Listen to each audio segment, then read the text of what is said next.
the best, itong kabarkada, Spirit FM. Buddy, the best buddy, the best buddy, the best buddy.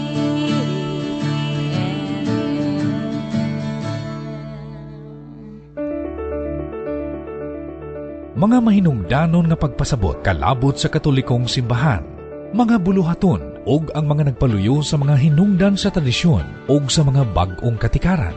Sayron ta ang mga tamdanan sa atong pagtuo. Kini ang Giya sa Pagtuo. Alas 8 sa gabi, Lunes hangtod Biyernes sa 89.9 Spirit FM. Get to know stories of conversion and faith. Makinig sa Giya sa Pagtuo with your host, Brother Al Barreto. Thursdays, 8 to 9 in the evening, only here at 89.9 Spirit FM. Here now is Brother Al Barreto.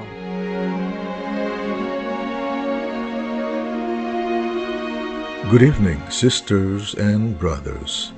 Tayo po ay nasa ika-26 na ng ating araling The Seven Sacraments. Katatapos pa lang natin ang sakramento ng kumpisal, bagamat sa tingin ko'y marami pa rin nalalagtawan. Subalit, kailangan na natin mag-move on dahil gusto ko pong matapos ang 7 sakramento sa loob ng taong ito. Samantala, may mga kasama tayong nais malaman ang ilang paksa na sa tingin ko naman ay dapat ring mabigyan ng kaukulang pagpapaliwanag dahil madalas nating naririnig ang mga salitang ito, ngunit hindi pa sapat para matugunan ang isang malinaw na kamalayan. Kaya't may pag-aalinlangan pa rin sa ilang mga Kristiyano sa loob at sa labas ng ating simbahan. Ang tinutukoy ko po ay ang mga salitang indulhensya, ang pagpepenitensya o expiation o pagtubos ng pagkakautang ng mga kasalanan. Pero bago po nating umpisahan ang pagtatalakay, as usual, pakilagay muna natin ang ating malayang kaisipan at damdamin sa presensya ng Panginoon Diyos para sa ating opening prayer.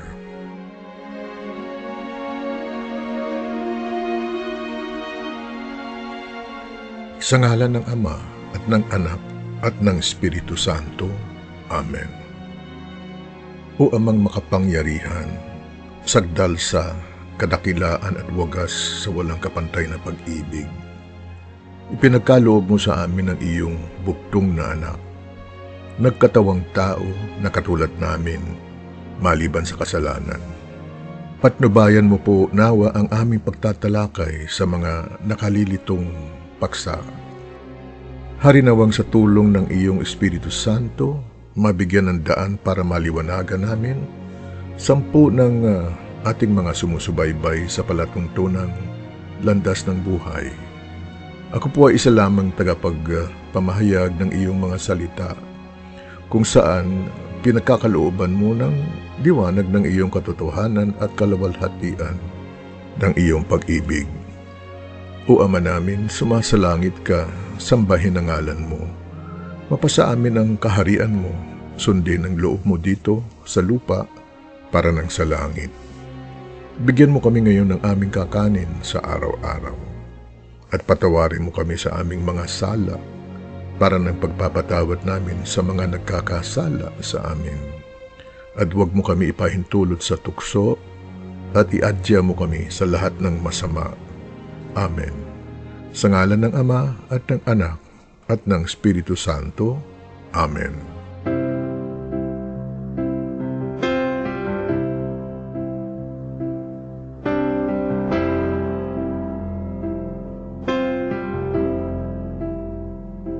I'm finding myself at a loss for words, and the funny thing is, it's okay. The last thing I need is to hear what you would say. Word of God, speak. Would you pour down like rain, washing my eyes to see your majesty, to be still and know that you're in this place. Please let me stay and rest in your holiness. Word of God, speak.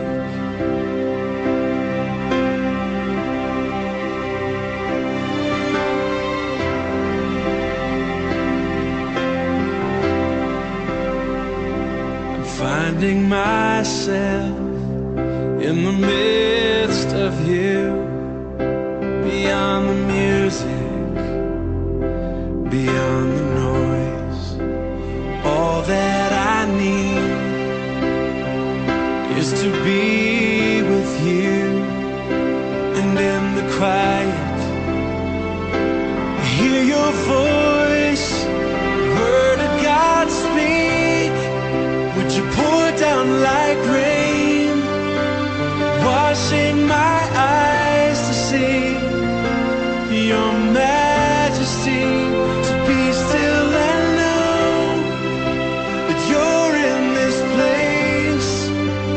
Please let me stay and rest in your holiness. Word of God, speak. Would you pour down like rain, washing my eyes to see your majesty, to be still and know that you're in this place. Please let me stay and rest in your holiness. Finding myself at a loss for words, and the funny thing is, it's okay.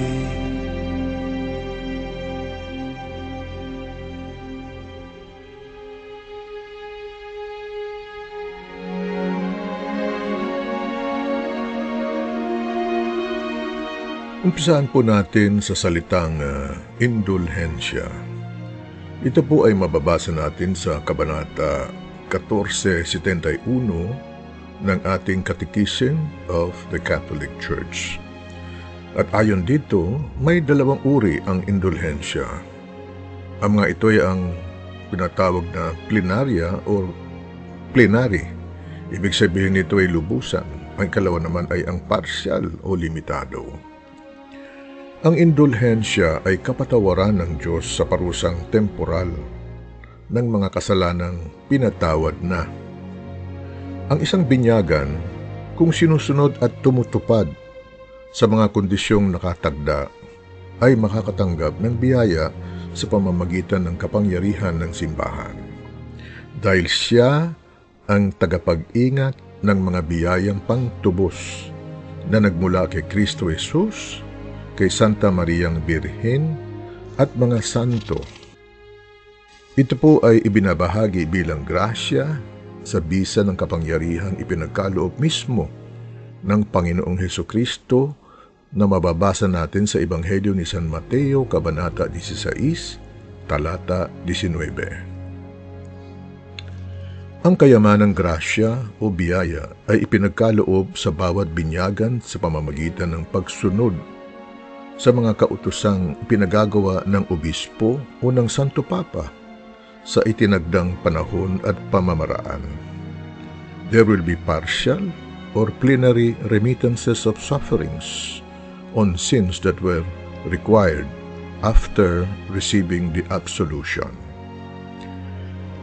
The Catechism of the Catholic Church states, and I quote, "An indulgence is obtained through the Church who, by virtue of the power of binding and loosing, granted her by Jesus Christ, intervenes in favor of individual Christians and opens for them the treasury of the merits of Christ and the saints to obtain from the Father of mercies the remission of the temporal punishment due to their sins. The Church does this not just to aid Christians, but also to spur them to works of devotion, penance, and charity. CCC 1478. Indulgences are part of the Church's infallible teaching. This means that no Catholic is at liberty to disbelieve in them.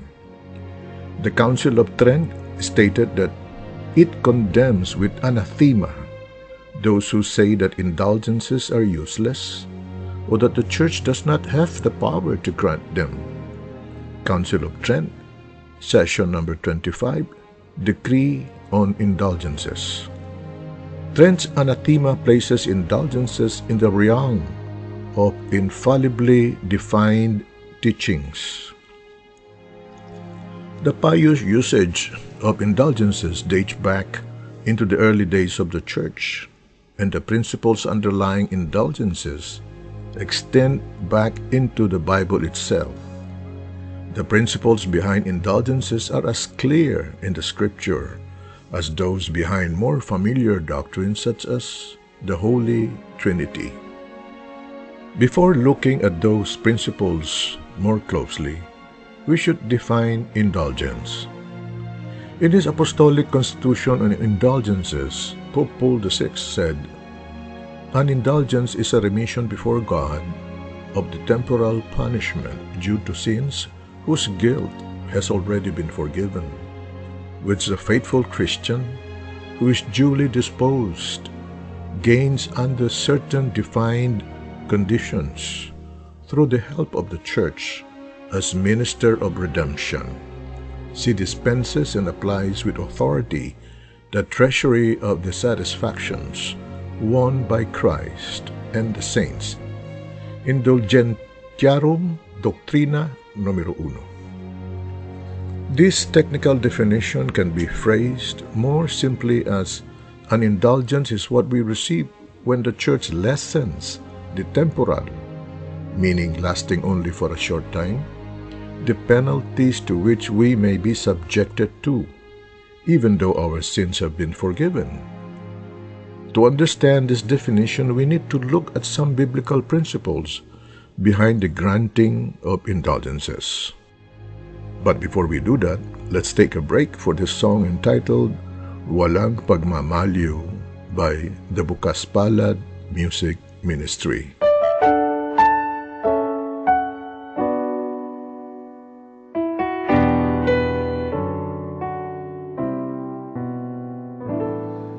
Nagbabago ang kalikasan, naglalaho ang kagandahan, binabago ng panahon, pati kahulugan ng kahapon.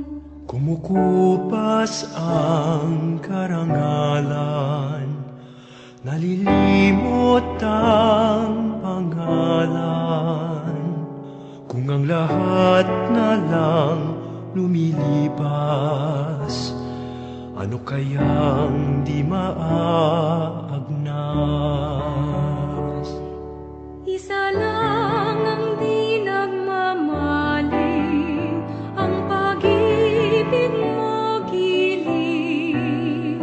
Sa mundong walang katiyakan, pag-ibig mo'y tanging sandigan. Anong man ang aking sapitin, Makakaya kong pasanin.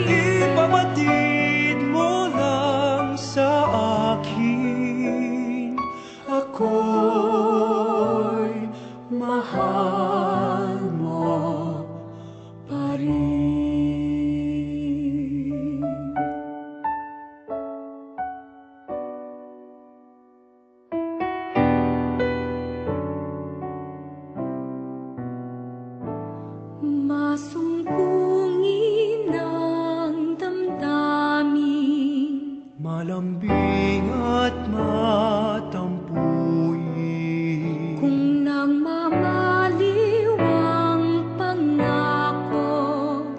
Saan kaya di mabibigo?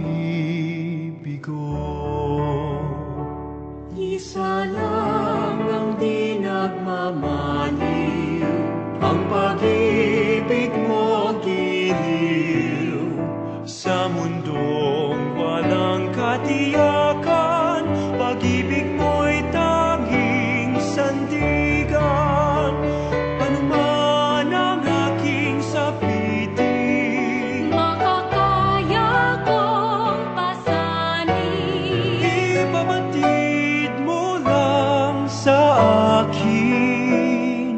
Ako'y mahal mo pa rin.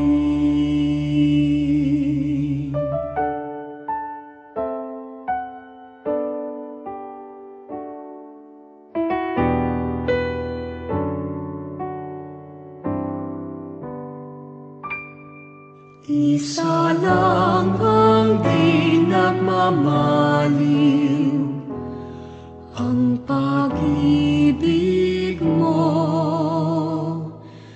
giliw.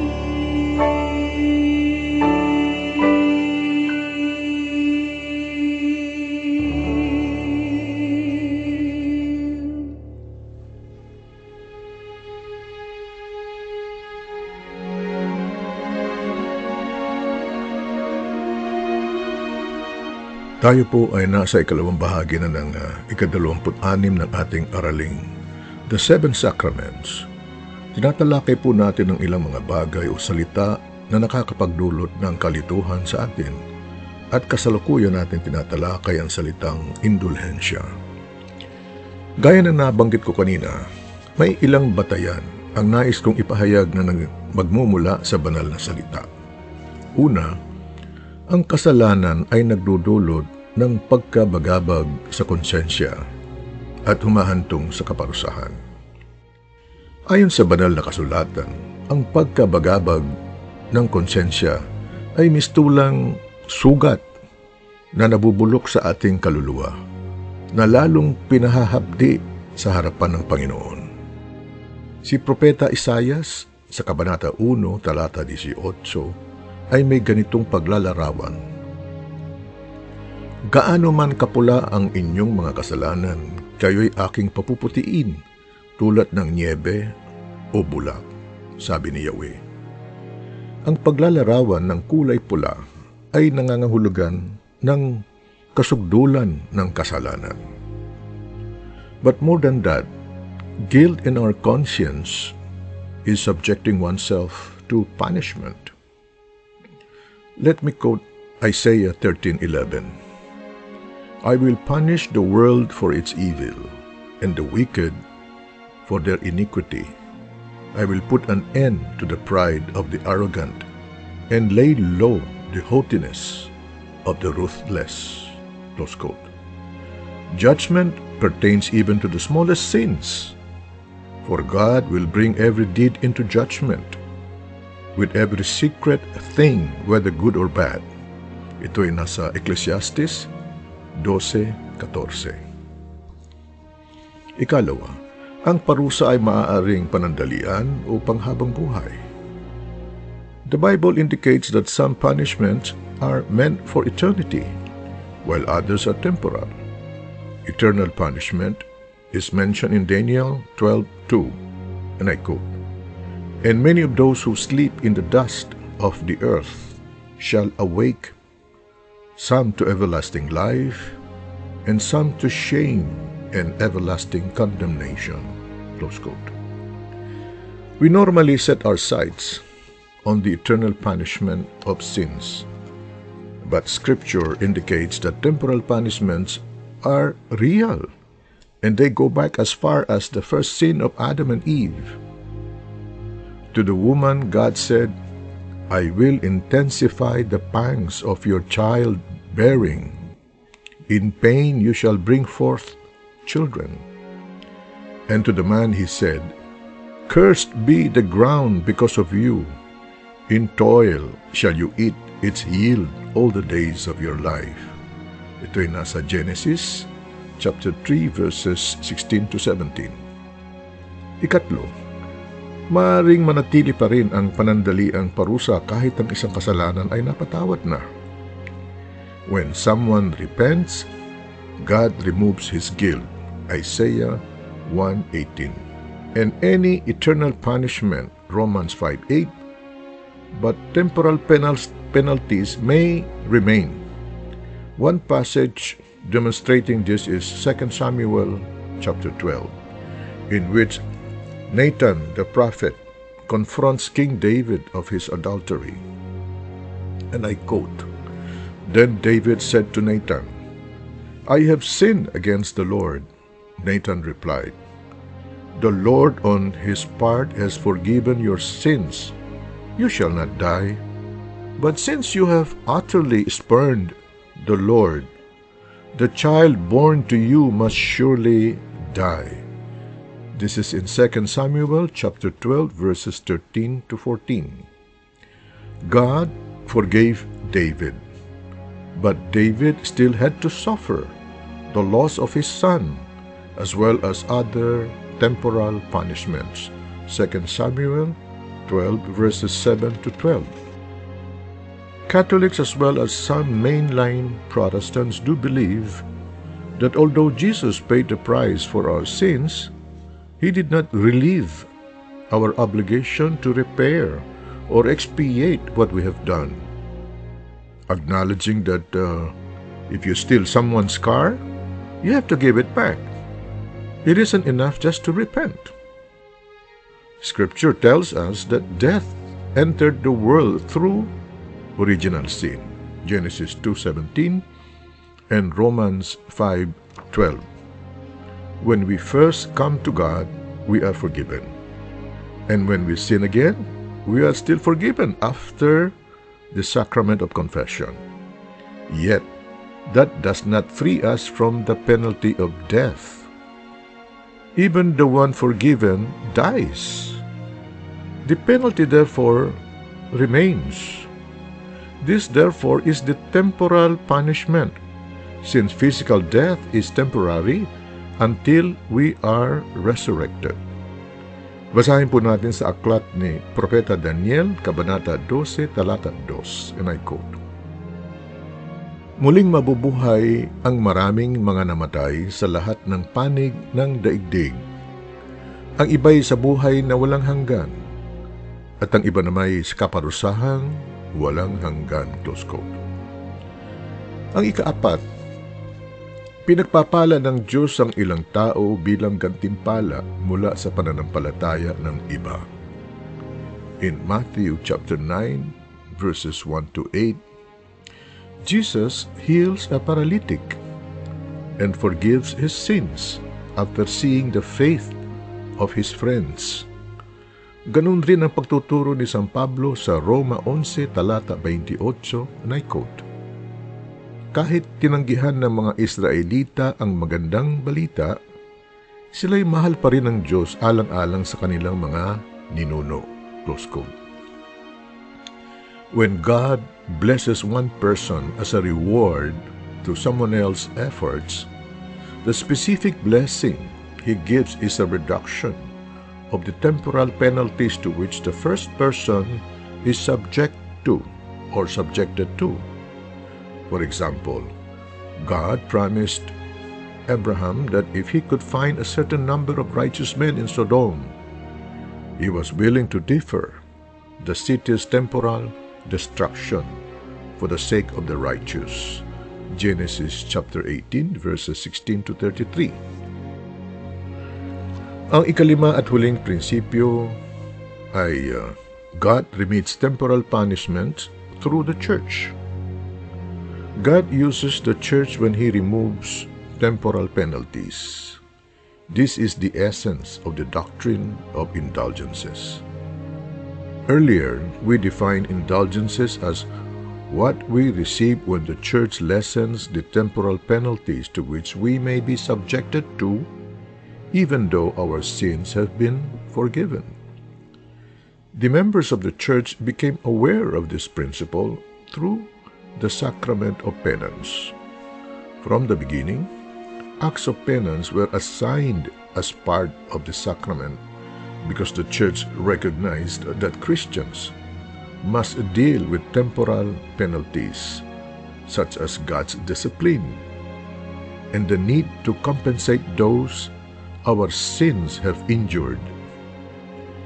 The church also recognizes the duration of temporal punishments being lessened through the involvement of other persons who had pleased God. Scripture tells us God gave the authority to forgive sins to men. This is found in Matthew chapter 9, verse 8. And to Christ's ministers in particular, saying, "As the Father has sent me, even so I am sending you. Receive the Holy Spirit. If you forgive the sins of any, they are forgiven. If you retain the sins of any, they are retained." John chapter 20, verses 21 to 23. Samantala, sa paghahanap ko ng awit na tutugma sa ating paksang indulhensya, pinagpala po ako ng Diyos na matuklasan ko ang post sa YouTube ni Monsignor Edito Bano ng Diocese ng Mati at kasalukuyang naka-assign bilang kura paroko sa San Isidro Parish ng Banay-Banay, Davao Oriental. Siya rin ang spiritual director ng BEC o Basic Ecclesial Communities. Humingi po ako ng permiso sa kanya, kaya't narito po at pakinggan natin siya sa topic na indulhensya.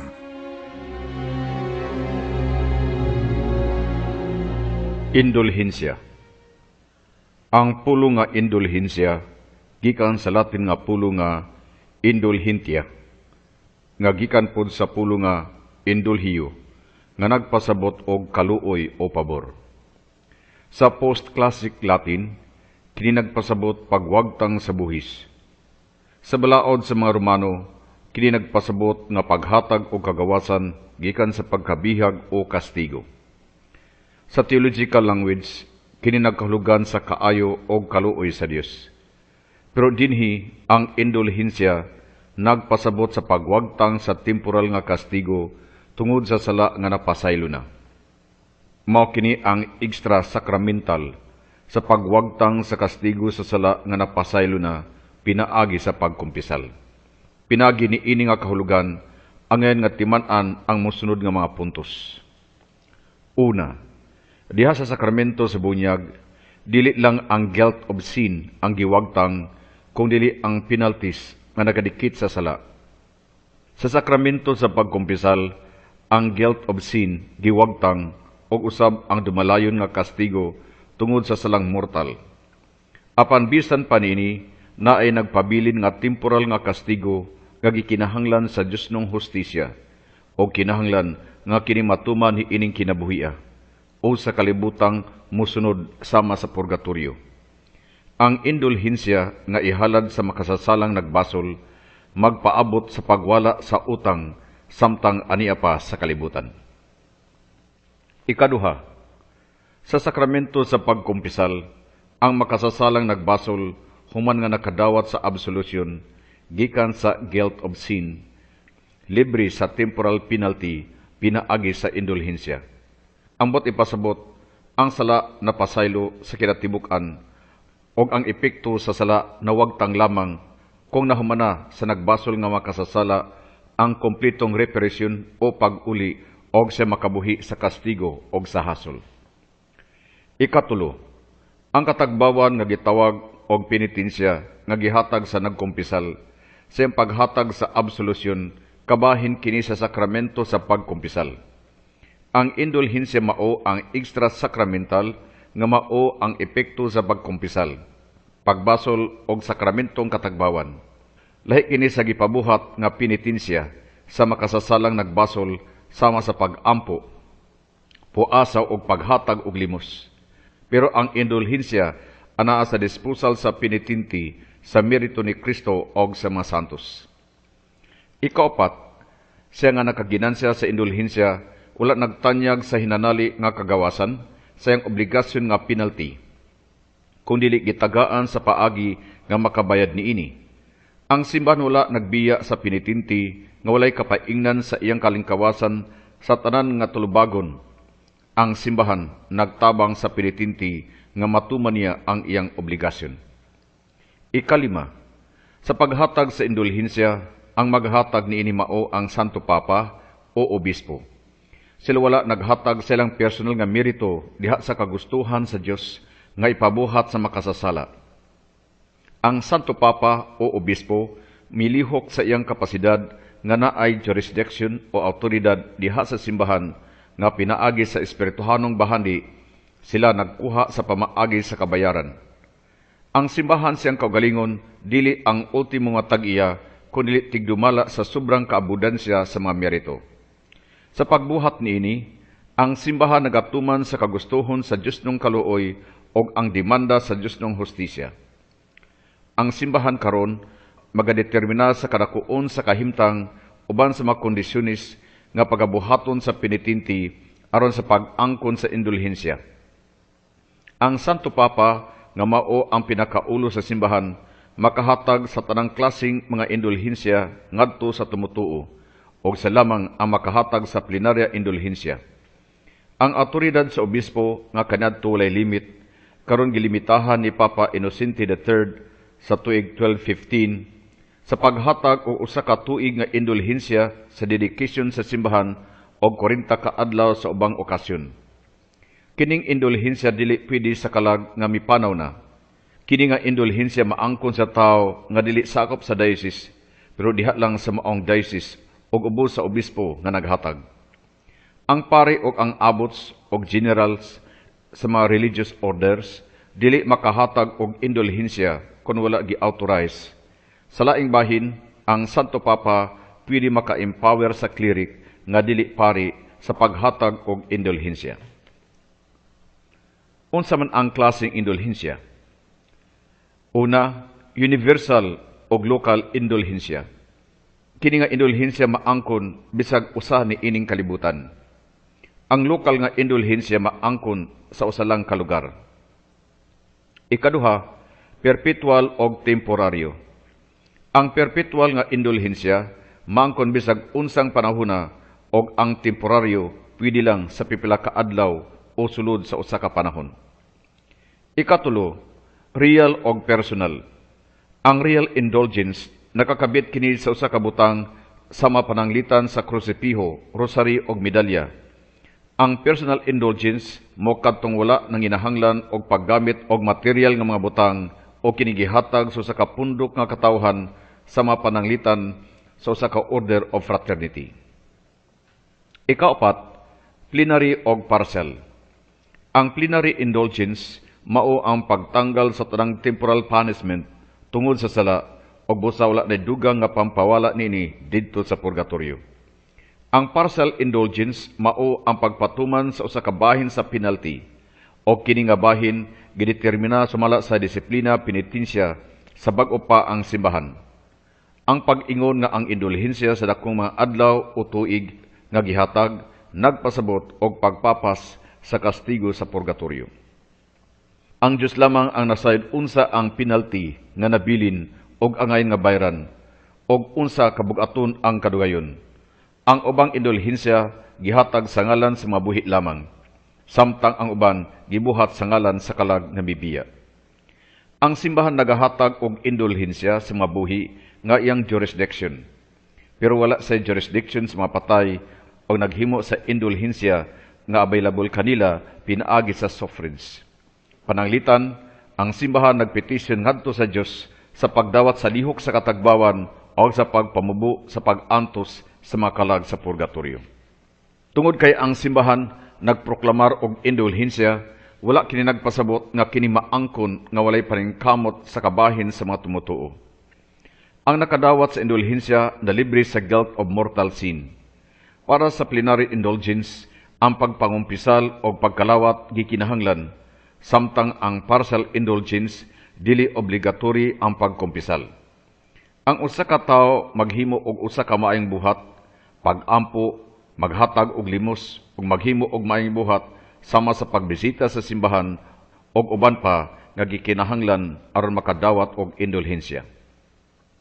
unsa man ang teolohiya sa indulhensya.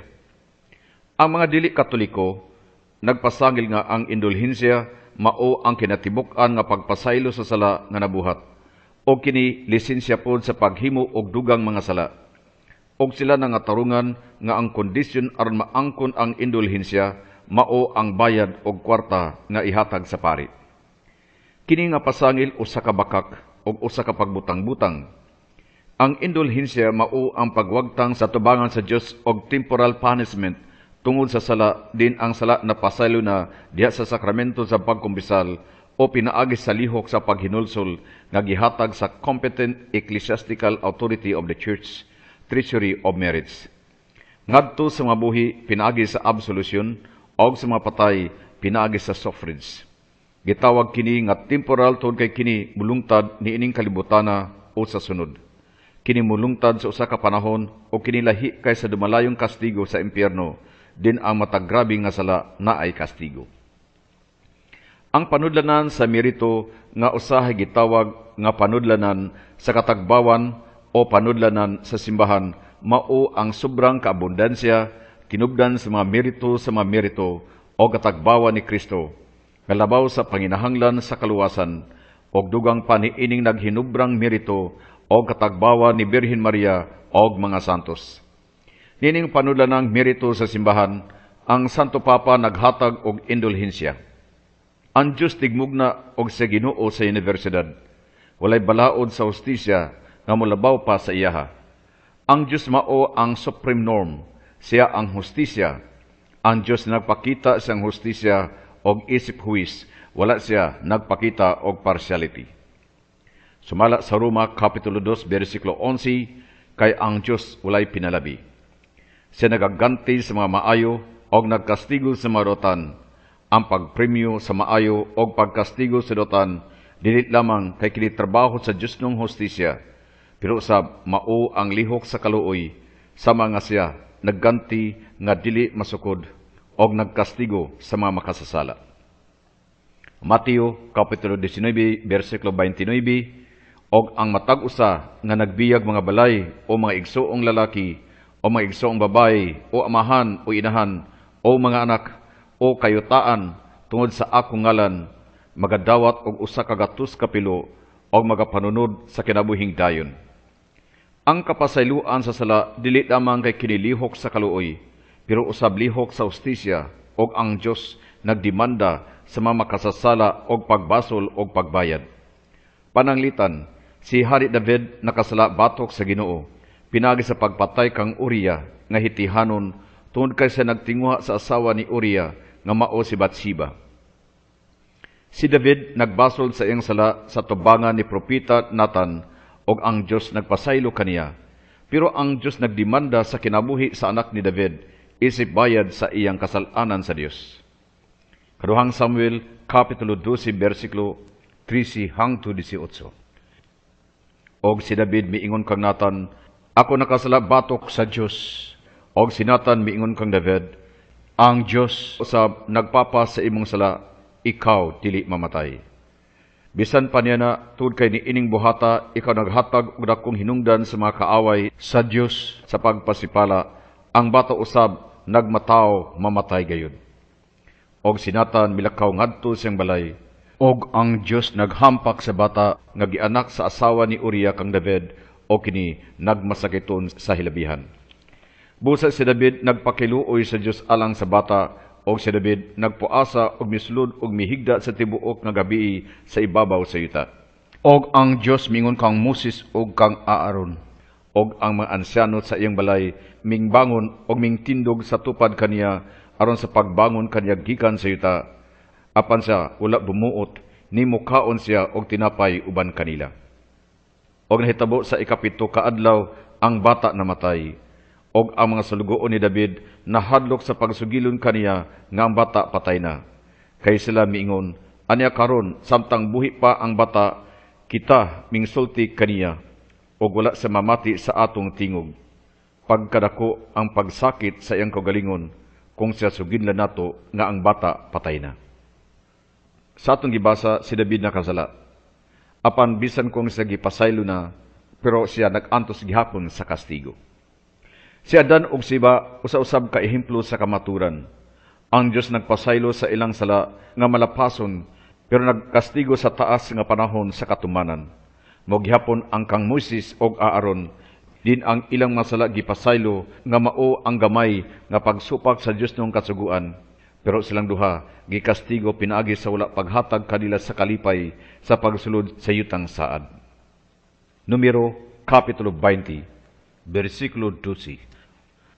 Ang Dios miingon kang Moises og kang Aaron, tungod kay wala ka mumutuo kanako aron sa pagbalaan kanako sa mga mata sa mga anak sa Israel, tungod niya na dili ninyo igasulod kini nga katilingban sa yuta nga akong gihatag kanila. Numero Kapitulo 20, versikulo 23 hangtod 24. Og ang Dios nagsulti kang Moises og kang Aaron didto sa bukid Sahor sa mga utlanan sa yuta ni Edom nga nag-ingon, si Aaron pagapaipunon sa iyang katawhan kay dili sa makasulod sa yuta nga akong gihatag sa mga anak sa Israel, tungod kay namasukihon kamo sa akong pulong sa mga tubig sa Meriba. Ang kastigo nga gimbutan sa Dios para sa mga makasasala dili lamang pinaagi sa pagtubo o pagpahimangno, kung dili usab kastigo sa mga insulto nga gihatag nila sa Dios. Muhimo kita o mga bayad sa atong dili mapasalamaton ngadto sa Dios. Kung kini nga katagbawan ngadto sa Dios nung hustisya wala na buhat nining kalibutan, kini pagabuhaton bisan ngadto sa katapusang sinsilyo sa paglinis sa kalayo sa purgatorio. Mao kini ang hubad sa mga pulong Hesus sa Mateo Kapitulo 5, versikulo 25. Pakihigala dayon sa imong magsusumbong samtang nagakuyog pa kamo sa dalan padulong sa hukmanan, kay tingali unya hinuon itugyan ikaw sa imong magsusumbong ngadto sa maghuhukom, og ang maghuhukom magatugyan kanimo ngadto sa bantay ug ibanlod ikaw sa bilangguan. Ang katapusang epekto sa maayong buhat mao ang pagtanggal sa sala nga nabuhat og ang kabililhon sa maayong buhat mulabaw sa atong utang ngadto sa Dios. Ang Dios nga usa ka huwis mo lamang ang makadetermina sa kabug-aton sa maayong buhat. Atong hisgutan ang biblical principle sa indulhensya. Unang biblical principle, ang resulta sa sala diha sa kalala ug kastigo. Kung ang tao nakasala, siya responsable niini sa kalala ug kastigo. At ang basahon ang Isaiah Kapitulo 1, versikulo 18. Umari kamo karon og usahan ta paghusay, nag-ingon ang Dios. Bisan pa ang inyong mga sala mapula, sila pagapution ingon sa nibi. Bisan pa sila lubos mapula, sila mahimong sama sa maputing balhibo sa karnero. Salmo Kapitulo 54, versikulo 4, aniya karon ang Dios mao ang akong magtatabang. Ang Ginoo nagauban kanila nga nagasapnay sa akong kalag. Ang epekto dili lamang ang kalala, pero ang pag-angkon sa kastigo. Isaiah Kapitulo 13, versikulo 11. Og pagasilutan ko ang kalibutan tungod sa ilang pagkadautan, og ang mga taong dautan tungod silang kasalanan, og pahunungon ko ang pagkamapitason sa mga palabi-labihon, og pagapaubson ko ang pagkamapahitason sa mga taong makalilisan. Ang Biblia naghisgot nga ang guilt mikapot sa atong kalag. Isaiah Kapitulo 1, versikulo 18, umari kamo karon og usahon ta paghusay, nag-ingon ang Dios. Bisan pa ang inyong mga sala mapula, sila pagapution ingon sa nibi. Bisan pa sila lubos mapula, sila mahimong sama sa maputing balhibo sa karnero. Nining guilt o kalala nga mitapot sa atong kalag na ay mga teksto nga naglarawan sa pasaylo nga paglinis o kahimtang sa kalag nga napasaylo limpyo og putli. Salmo Kapitulo 51, versikulo 4 ug 9. Bato kanimo lamang nakasala ako, og nabuhat ko ang dautan sa imong pagtan-aw, aron ikaw pagailhon nga matarong sa diha nga ikaw magasulti, og pagailhon nga ulay sa diha nga ikaw magahukom. Tagua ang imong naong gikan sa akong mga sala, og palaa ang tanan kong mga kasalanan. Ang atong naangkon dili lamang ang pagka-guilty, apil na dinhi ang liability sa kastigo sa diha nga kita nakasala. Isaiah Kapitulo 13, versikulo 11.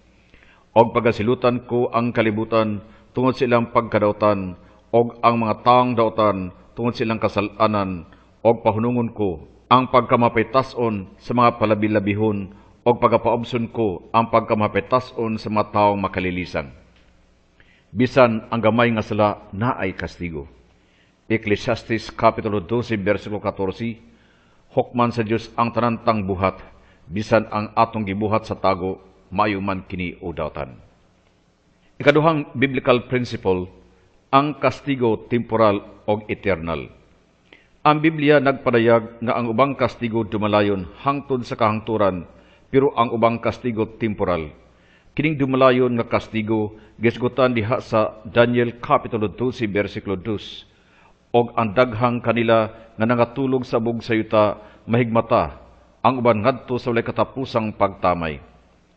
Ang kasagaran nakasentro sa dumalayon nga kastigo, kay kini mao ang pinakaimportante, pero ang kasulatan nagpadayag sa temporal nga kastigo o kini tinuod o ato kining masubay sa unang sala sa katawhan. Genesis Kapitulo 3, versikulo 16, nag-ingon siya sa babae, pagadaghanon ko sa labihan gayod ang imong mga kasakit ug ang imong mga pagpanamkon, og sa may kasakit ikaw mga panganak og mga anak, ug ang imong tinguha mao ang pagpangandoy sa imong bana, og siya magabuot kanim. Ikatulo nga biblical principle, ang temporal nga kastigo magpabilin bisan ang sala gipasaylo na. Kon ang tao naghinulsol, ang Diyos magtanggal sa sala. Daniel Kapitulo 1, versikulo 18. Og sa tapo sa mga adlaw nga gitudlo sa hari, aron sila pagadad-on kaniya, ang prinsipe sa mga eunuko midala kanila sa tubangan ni Nabucodonosor. Kon ang tao naghinulsol, ang Diyos magtanggal sa dumalayong kastigo. Roma Kapitulo 15, versikulo 9. Og aron ang mga hintil managhimaya sa Diyos tungod sa iyang kaluoy, ingon sa nahisulat, busa kanimo magadayeg ako taliwala sa mga hintil, o magaawit ako sa paghimaya sa imong ngalan. Atong basihan dinhi mao si Nathan nga propita nga nagkomprontahi kang David. Kaduhang Samuel Kapitulo 12, versikulo 13 hangtod 14. Og si David miingon kang Nathan, ako nakasala batok sa Dios. Og si Nathan miingon kang David, ang Diyos usab nagpapa sa imong sala, ikaw dili mamatay, bisan pa niya na tud kay ni ining buhata, ikaw naghatag og dakong hinungdan sa mga kaaway sa Dios sa pagpasipala. Ang bata usab nagmataw mamatay gayud. Ang Dios nagpasaylo kang David, pero si David mag-antos gihapon sa pagkawala siyang anak og sa ubang mga kastigo. Kaduhang Samuel Kapitulo 12, versikulo 7 hangtod 12. Og si Nathan mingon kang David, ikaw mao ang tao, kini mao ang ipamulong sa Dios, ang Diyos sa Israel. Ako nagdihog kanimo nga hari sa ibabaw sa Israel, og ako nagluwas kanimo gikan sa kamot ni Saul. Og ako naghatag kanimo sa balay sa imong agalon, og ang mga asawa sa imong agalon diha sa imong sabakan, og maghatag ako kanimo sa balay sa Israel og sa Huda. Og kung kining jotay ragayod pun-an ko pa unta ikaw niini, og ni anang mga butanga. Ano nagtamay ka sa pulong sa Dios sa pagbuhat niya ng dautan sa iyang mga mata? Ikaw nagsamad kang Uriya, ang Hitihanon, pinagi sa pinuti, og nagkuha siyang asawa aron maimong asawa, og ipatay mo siya pinaagi sa pinuti sa mga anak sa Amon. Busa karon ang espada, dili mo bulag gikan sa imong balay, tungod kay ikaw nagtamay kanako, og nagkuha sa asawa ni Uriya, ang Hitihanon, ron imong maasawa. Sa ingon ini namulong ang Dios, aniya karon ako mo patindog og ratan bato kanimo gikan sa imong kagalingong balay, og ako magakuha sa imong mga asawa sa tubangan sa imong mga mata, og ihatag ko sila ngadto sa imong silingan, og siya muhigda tipon sa imong mga asawa diha sa dayag ni ini nga adlaw. Kay ikaw naghimo ni ana sa tago, pagabuhaton ko kining butanga sa tubangan sa tibok nga Israel o sa tubangan sa adlaw. Ang mga protestante nakaamgo niini nga samtang si Jesus nagbayad sa presyo sa atong kasalanan sa tubangan sa Dios, wala gilibre sa atong obligasyon sa pag-uli o pag-ayo sa atong gibuhat. Ilang gidawat nga kung ikaw mangawat og sakayan, dili igo ang paghinulsol sa sala nga nabuhat. kinahanglan nga iuli ang nakawat. Ang Diyos nagpasaylo, pero wala din nagpasabot nga libre na ta sa obligasyon sa pag-ayo o pag-uli sa kadaot nga nahimo. Ang ikapat nga biblical principle, ang Diyos nagpanalangin sa ubang mga tao isip ganti sa ban. Si Jesus nag-ayo sa paralitiko o nagpasaylo sa iyang mga sala sa diha nga iyang nakita ang pagtuo sa iyang mga higala. Mateo Kapitulo 9, versikulo 1 hangtod 8, og sa nakasakay si Jesus sa sakayan sa mitabok og miabot sa iyang kaugalingong lungsod. Og tan-awa ilang gidala kaniya ang usa ka paralitiko nga naghay-ad sa duyan og sa pagkakita ni Jesus sa ilang pagsalig sa miingon sa paralitiko, "Anak, salig, ang imong mga sala gipasaylo na." Og tan-awa dihay mga eskriba nga nag-ingon sa ilang kaugalingon, nagapasipala kining tawhana. Apan sa nasara ni Jesus ang ilang mga hunahuna sa miingon kanila, nganong nagahuna-una man kamog daotan diha sa inyong mga kasing-kasing? Kay hain ba'y labi pang masayon? Ang pag-ingon ba ang imong mga sala gipasaylo na, o ang pag-ingon ba bumangon ka o paglakaw? Apan aron mahibalo kamo nga ang anak sa tao may gahom dinhi sa yuta sa pagpasaylo mga sala, niini miingon siya sa paralitiko, "Bangon, dad-a ay maghigdaan o pumauli ka." O sa mibangon o mipauli sa iyang balay. Sa pagkakita niini sa mga panon sa katawhan, sila nangahadlok o nanagdaig sa Diyos nga nakahatag sa maong kagahom ngadto sa mga tao. Kung ang Diyos nagpanalangin sa tao isip ganti sa ban, usay ang panalangin gihatag aron sa pagpakunhod sa temporal nga kastigo. Pananglitan ang Diyos nagsaad kang Abraham nga kung siya makakita sa pipila ka mga taong tarong sa Sodoma, yang salbaron ang syudad sa temporal nga pagkagunob tungod lamang sa pipila nga matarong. Genesis Kapitulo 18, versikulo 22 hangtod 32. Unya ang mga tao mitipas gikan didto og nagpaingon sa Sodoma, apan si Abraham nagtindog pa atubangan sa Dios. Og miduol si Abraham og miingon kaniya, "Pagalaglagon mo ba usab ang mga matarong uban sa mga daotan? Tingali kaha nga adunay kalim-an nga mga matarong sa sulod sa syudad, pagalaglagon mo ba di ay? Og dili mo pagasayluan ang dapit tungod sa kalim-an nga mga matarong nga nasa sulod diini? Halayo kanimo ang pagbuhat sa ingon niana, nga patyon mo ang mga matarong uban sa mga daotan, o nga sa ingon niana ang mga matarong mga sama sa mga daotan. Kana halayo kanimo. Dili ba ang maghuhukom sa tibuok kayuta magabuhat sa matarong?" Og miingon ang Dios, "Kung mahikaplagan ako sa Sodoma nga kalim-an nga mga matarong sa sulod sa syudad, pagasayluan ko kining tibuok nga dapit tungod kanila." Og si Abraham mitubag og miingon, "Ani akaron ako nangako sa pagsulti sa akong Ginoo, bisan ako nga abog og abul lamang. Tingali kaha ang kalim-an nga mga matarong makulangan og 5. Pagalaglagon mo ba kadto tungod di adtong 5 nga nakulang sa tibok nga syudad?" Og mitubag siya, "Dili ko paglaglagon kadto kung adunay kapatan og 5. Og miusab pa siya sa pagsulti kaniya og miingon, "Tingali may hingkaplagan didto nga kapatan." Og mitubag siya, "Dili ko pagabuhaton kini tungod lamang sa kapatan." Og miingon siya, "Dili unta masuko ang akong Ginoo o ako magasulti. Tingali kaha nga didto may makaplagan nga katluan." Og mitubag siya, "Dili ko pagabuhaton kini kung didto'y adunay makaplagan nga katluan." Og miingon siya, "Ani akaron nga nangako ako sa pagsulti sa akong Ginoo, tingali kaha may makaplagan didto nga kawhaan." Mitubag siya, "Dili ko pagalaglagon kadto tungod sa kawhaan." Og siya miingon, "Dili unta masuko karon ang akong Ginoo, og magasulti lamang ako sa makausa. Tingali kaha may hikaplagan didto nga napulo."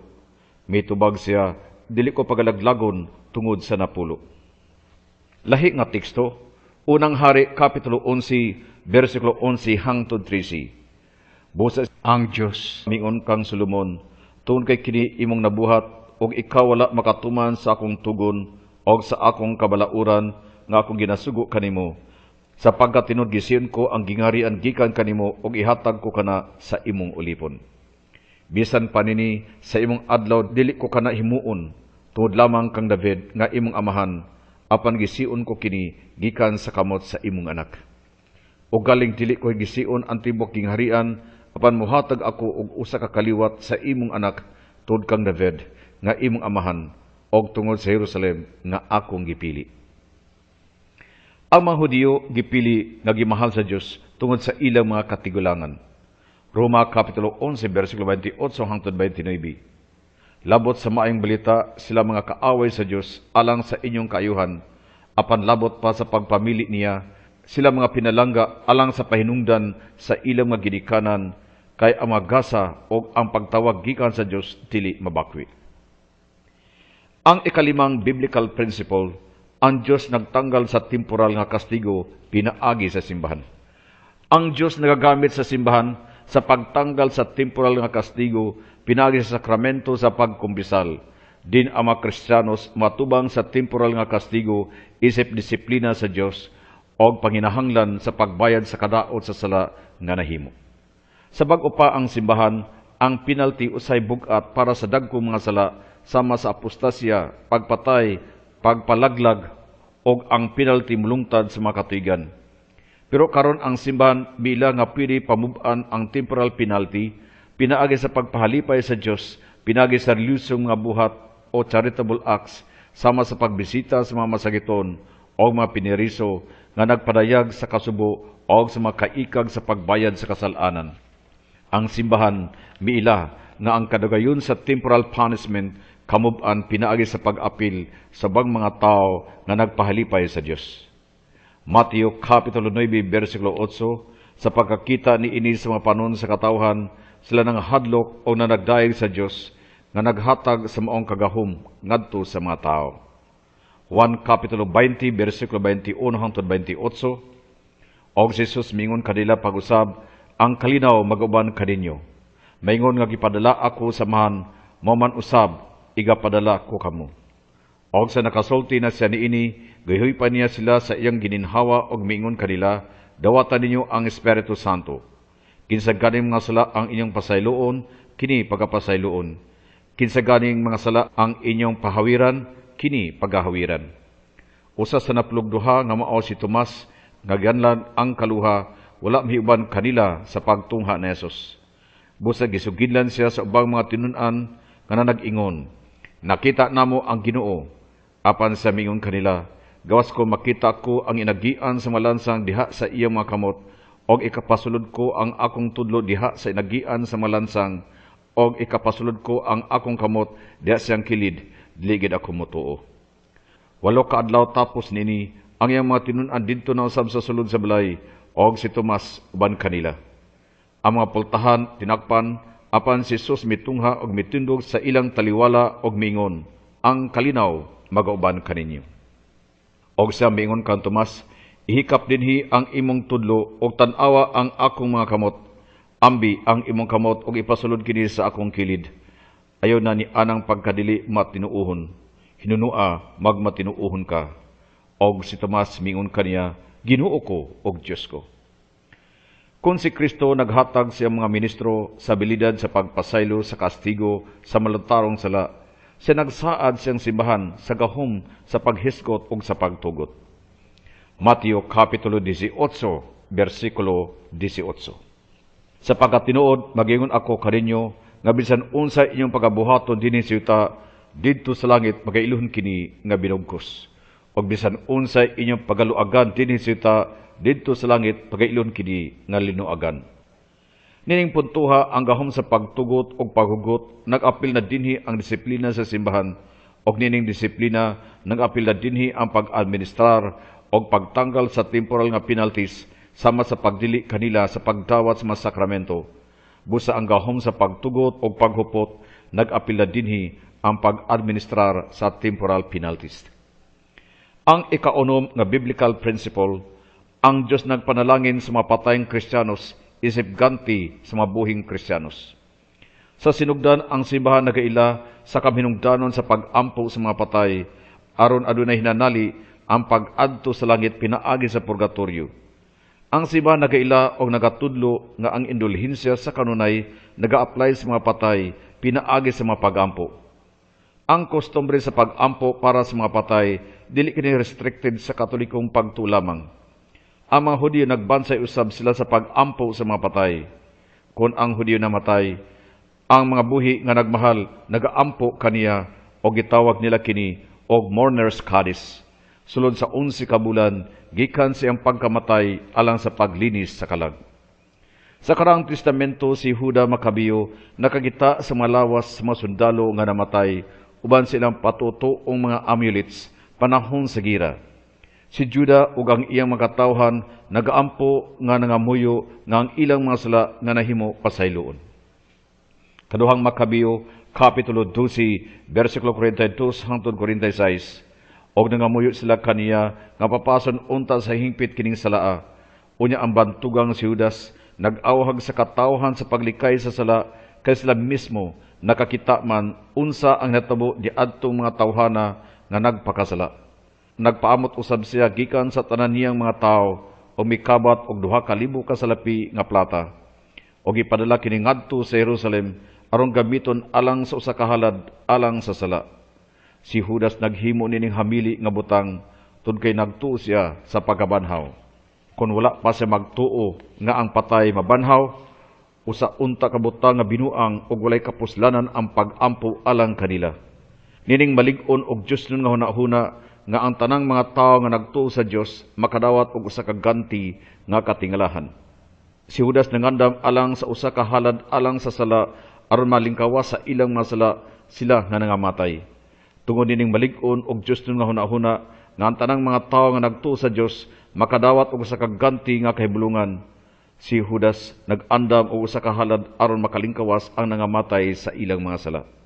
Si Juda wala nag-ampo sa mga patay, pero naghatag siya og katilingbanong lihok aron sa pagpakunhod sa temporal penalties o indulhensya og iya kining gi-apply ngadto sa mga patay pinaagi sa pagampo.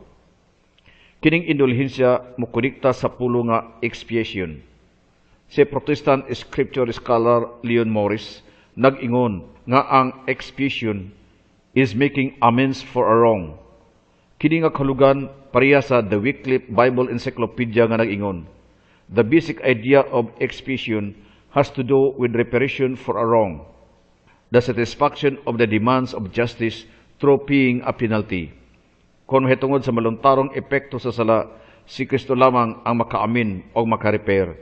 Pero bisan kung ang Diyos lamang ang makaamin o makapabalik, walay igong katagbawan nga mahimo sumala sa Salmo Kapitulo 49, versikulo 7 hangtod 9. Walay bisan kinsa kanila nga makahimo sa bisan unsang paagi sa pagbawi sa iyang igsuon, ni magahatag sa Dios sa usa ka tumbas alang kaniya.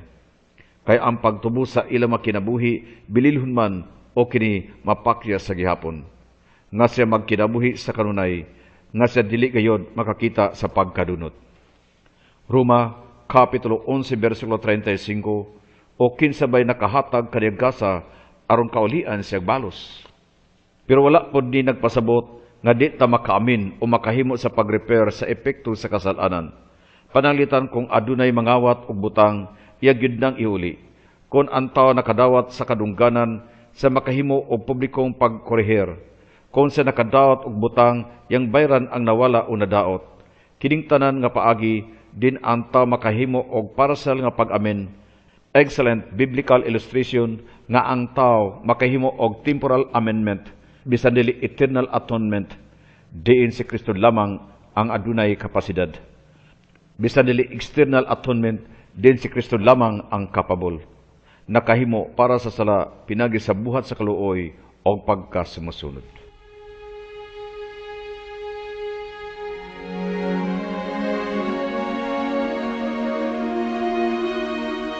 Well, maraming salamat, Monsignor Ed.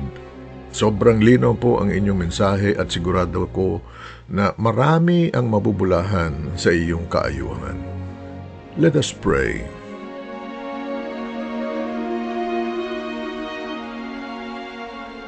In the name of the Father, and of the Son, and of the Holy Spirit. Amen. O merciful and loving Father, grant us the desire not to just come close to you, but to serve you in any way possible.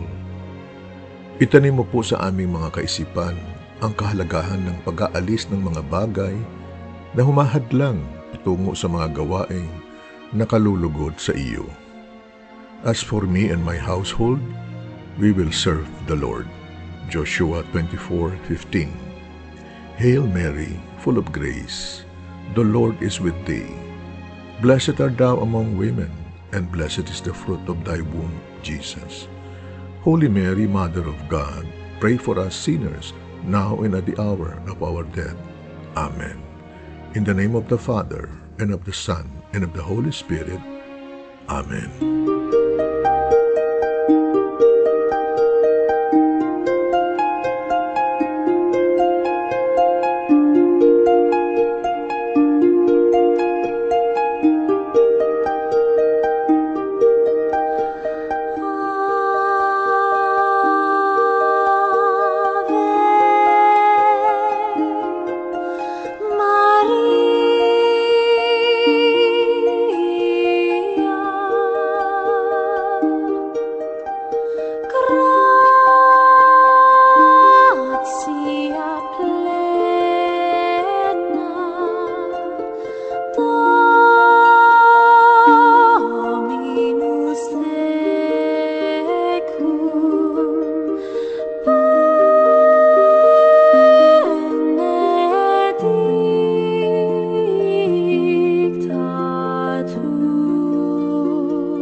Get to know stories of conversion and faith. Makinig sa Giya sa Pagtuo with your host, Brother Al Barreto. Thursdays, 8 to 9 in the evening, only here at 89.9 Spirit FM.